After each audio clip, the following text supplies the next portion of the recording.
బంగారం, బ్యాంకులు, ఇతర ప్రైవేటు సంస్థల్లో ఉన్న విడిపించి కొనబడును. కొమ్మూరి గోల్డ్, ఆంధ్ర మరియు తెలంగాణ. నమస్తే, వెల్కమ్ టు మనం టీవీ. ప్రస్తుతం మనతో పాటు ఉన్నారు ప్రముఖ ఆయుర్వేదిక్ డాక్టర్ బుక్కా మహేష్ బాబు గారు. సార్తో మాట్లాడి మనకున్న సందేహాలు నివృత్తి చేసుకుందాం. హలో సార్, నమస్తే. నమస్తే సార్, కీళ్ళ నొప్పులు జనరల్ గా అందరూ ఇది కూడా ఫేస్ చేస్తున్న ప్రాబ్లం. సో అప్పట్లో అయితే ఒక ఏజ్ లో చూసేవాళ్ళం, ఒక 50లో 60లో. ఇప్పుడు అలా కాదు.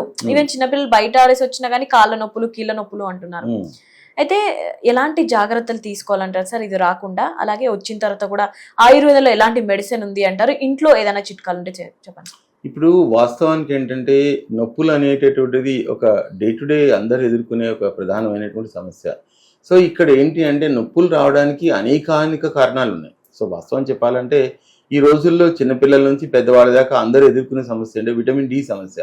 విటమిన్ డి అనేటటువంటిది మనకు ప్రధానంగా మనకు అంటే ఇన్సైడ్ అంటే కేవలము ఒక నిర్ణీతమైనటువంటి ప్లేస్కే పరిమితమై ఉండడం వల్ల, అంటే ఎక్కడి నుంచి కూడా సన్లైట్ అనేది మన మీద ప్రసరించకపోవడం వల్ల విటమిన్ డి అనేది లోపం జరుగుతుంది. విటమిన్ డి అనేది ఒక రోడ్ లాంటిది. రోడ్ ఉన్నట్లయితే సైకిల్ కానివ్వండి, కార్ కానివ్వండి, తర్వాత వెహికల్ ఏ రకమైనటువంటి వెహికల్ అయినా ప్రయాణం చేయడానికి స్కోప్ ఉంటుంది. అట్లనే విటమిన్ డి అనేటటువంటిది కనుక ప్రధానంగా లేకపోవడం వల్ల ఫాస్ఫరస్ కానీ కాల్షియం కానీ శరీరంలోకి అబ్జర్వ్ కాలేకపోతుంది.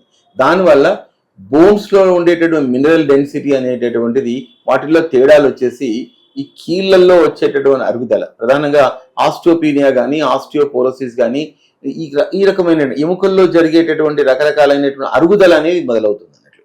ఇది ప్రధానంగా చిన్నపిల్లల నుంచి ముసలివాళ్ళ దాకా పెద్దవాళ్లకు అందరికీ సంబంధించినటువంటి ఒకానొక నిత్య జీవితంలో ఎదుర్కొనేటువంటి నొప్పుల సమస్య. ఈ నొప్పులు ఉండడం వలన ఇవన్నీ జరుగుతాయి. వాస్తవానికి ఆయుర్వేద వైద్యం ప్రకారంగా ఉండాలి అంటే ప్రతిరోజు సన్లైట్ అనేది ఎక్స్పోజ్ కావాలి. సన్లైట్ లో ఎక్స్పోజ్ అవ్వడం అంటే పొద్దున 7 నుంచి 8 గంటల ప్రాంతంలో సన్లైట్ శరీరానికి పడే విధంగా చూసుకోవాలి. అప్పుడు మనకు నేచురల్ గా విటమిన్ డి అనేటటువంటిది కావలసినంత దొరుకుతా ఉంది. అంటే అది మీరు ఎక్సర్సైజ్ చేస్తారా, లేకపోతే వాకింగ్ చేస్తారా, జాగింగ్ చేస్తారా, ఎండ కూర్చొని పేపర్ చదువుతారా అనేది ఎవరి వాళ్ళ అవసరాలను బట్టి చూసుకోవాలి. సో అట్లా చేసుకున్నట్లయితే మీ కాల్షియము, ఫాస్ఫరస్ అనేటటువంటిది బోన్స్ కు అందుబాటులోకి వస్తుంది. న్యాచురల్ గా మీకు అంటే న్యాచురోపతి విధానంలోనే మీకు అవి అందుబాటులోకి వచ్చేటటువంటి ఆస్కారం ఉంది.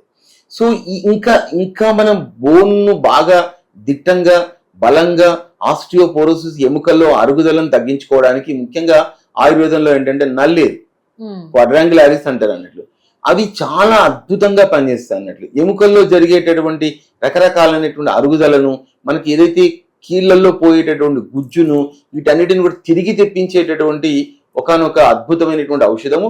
పూర్వం రోజుల్లో ఇవి అప్పడాలు పెట్టుకునే వాళ్ళు, పూర్వం రోజుల్లో వీటిని ఆహార పదార్థాల్లో పప్పుల్లో కానీ కూరల్లో కానీ వేసుకొని పచ్చడి చేసుకొని కానీ తినేవాళ్ళు. సో ఇప్పుడు మనకు ఆ విషయం మళ్ళీ గుర్తు తీసుకొచ్చుకొని చేసుకుంటే తప్ప కానీ కాదు. వాస్తవం చెప్పాలంటే అది చిన్న కుండీలో కూడా, ఒక అపార్ట్మెంట్ లో కూడా, ఇంట్లో కూడా పెంచుకోవచ్చు అన్నట్లు. అద్భుతంగా అతి తక్కువ నీరుతో పెరిగేటటువంటి ఒకనొక క్రీపర్ అన్నట్లు ఏది ఈ యొక్క నల్లేరు అనేటటువంటిది. సో ఇది ముఖ్యంగా ఎముకల్లో జరిగేటటువంటి అరుగుదలను అద్భుతంగా తగ్గించేటటువంటి గుణాన్ని కలిగి ఉంది.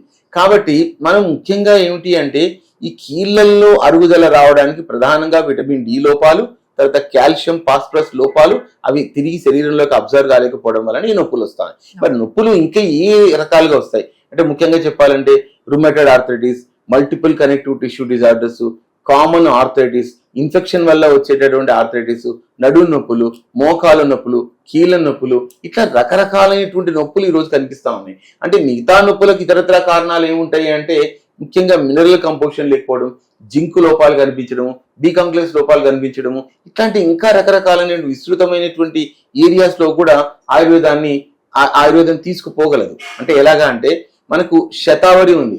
సాధారణంగా శతావరి అనేటటువంటిది ఒక అద్భుతమైనటువంటి మినరల్ కాంపోజిషన్ కలిగినది. మనం జింక్ విత్ మినరల్స్ తీసుకున్నప్పుడు ఒక 2-3 రోజులలోనే వ్యక్తికి లోపాలు ఏవైతే ఈ కీలు లాగేయడం, మోకాళ్ళు పట్టేయడం ఇట్లాంటి సమస్యలు కూడా అద్భుతంగా తగ్గుతాయి. ఇందాక మనం చెప్పుకునే నల్లేరు లాంటివి వాడినప్పుడు కూడా తగ్గుతాయి. కానీ ఇంకా విస్తృతమైనటువంటి పరిస్థితులు ఉన్నప్పుడు ఇంకా లోతైనటువంటి విషయాలను విశ్లేషించుకోవాల్సిన అవసరం ఉంది. జింక్ విత్ మినరల్స్ లాంటి సమస్యలు అంటే దొరికేటటువంటివి శతావరిలో పుష్కలంగా ఉంటాయి అన్నట్లు. శతావరి కనుక వాడుకున్నట్లయితే యశదభస్వం లాంటిది వాడుకున్నట్లయితే మనకు జింక్ దొరుకుతుంది, మినరల్ కంపోజిషన్ దొరుకుతుంది. సో కాబట్టి ఆయుర్వేదంలో చాలా విస్తృతమైనటువంటి మొక్కలు, విస్తృతమైనటువంటి మినరల్స్, పరిశుభ్రపరిచినటువంటి మినరల్స్ మనకు అందుబాటులో ఉన్నాయి. కాబట్టి లోతైన విషయాలు ఉన్నట్లయితే, అంటే పెరిఫెరల్ గా ఉన్నట్లయితే నొప్పులు తగ్గడానికి ఆయుర్వేదంలో మంచి ఔషధాలు ఉన్నాయి. వైద్యుని పర్యవేక్షణలో చూసుకున్నట్లయితే రోగానికి గల కారణానికి అనుకొని ఆ కారణానికి ఎలాంటి చికిత్స వాడుకోవాలి, ఎంత తక్కువలో చికిత్స వాడుకోవాలి అనే విషయాలను వైద్యుని పర్యవేక్షణలో తీసుకున్నట్లయితే అద్భుతంగా మనం ఈ కీళ్ళ నొప్పులను తగ్గించుకోవచ్చు. కీళ్ళ నొప్పులు అనేటటువంటి ప్రపంచవ్యాప్తంగా లక్షల కోట్ల మార్కెట్ అనేటటువంటిది ఇవ్వడం జరిగింది. సో కాబట్టి ఇందులో ప్రధానంగా చెప్పాలంటే ఆయుర్వేదం తన యొక్క అద్భుతమైనటువంటి భూమికను పోషించేటటువంటి ఆయుర్వేదం అనేటటువంటిది కీళ్ళ నొప్పుల విషయంలో, నరాల జబ్బుల విషయంలో, మల్టిపుల్ కనెక్టివ్ టిష్యూ డిజార్డర్స్ లాంటివి, తర్వాత ముఖ్యంగా కీళ్ళ వాతం లాంటి జబ్బులలో కూడా అద్భుతమైనటువంటి ఫలితాలను సొంతం చేసుకున్నది. అది మార్కెట్ ఆ విషయం అద్భుతమైనటువంటి ఎక్స్పీరియన్స్ కూడా పొందింది. కాబట్టి నొప్పుల విషయం వచ్చినట్లయితే గృహ వైద్యంగా ఆయుర్వేద వైద్యం వాడుకొని ఆయుర్వేద వైద్యుని సంప్రదించినట్లయితే వీటిని పూర్తి స్థాయిలో తుదముట్టించుకునే ఆస్కారం ఉంది. అయితే ఇంట్లో ఏదైనా లిక్విడ్స్ కానీ అలాంటివి చేసుకోవచ్చు సార్? జనరల్ గా అంబలి కానీ గుజ్జు పెరగడానికి దీనికోసం చెప్తారు కదా, సో అలాంటివి ఏదైనా చేసుకోవచ్చు? ఏమైనా ఉన్నాయి ఆయుర్వేదం? అంటే ఇప్పుడు గుజ్జు రావడానికి ప్రధానంగా ఏంటి అంటే మనము ఆయుర్వేద వైద్యంలో ఏంటి అంటే సలాకి, అంటే కొమ్మిఫోరా ముక్కులు అనేటటువంటిది మన గుగ్గిలం, మైషాచి గుగ్గిలం అని అంట. వాటిని ప్యూరిఫై చేసుకొని చక్కగా ఎండబెట్టుకొని పౌడర్ చేసుకొని కనుక వాడుకున్నట్లయితే అద్భుతంగా గుజ్జు తీసుకొచ్చుకోవచ్చు. గుజ్జు మళ్ళీ కూడా అంటే అరిగిపోయినటువంటి కాట్లేజ్ అనేటటువంటి మళ్ళీ పునఃస్థాపితం అయ్యేటటువంటి ఆస్కారం ఉంది. రాస్నాది గుగ్గులు కానీ, రాస్నాది కాడ కానీ ఇట్లాంటివి ఔషధాన్ని కూడా మనం రెగ్యులర్ గా తీసుకున్నట్లయితే కూడా మనం వాపు తగ్గించుకోవడమే కాకుండా నొప్పి కూడా తగ్గించుకోవచ్చు.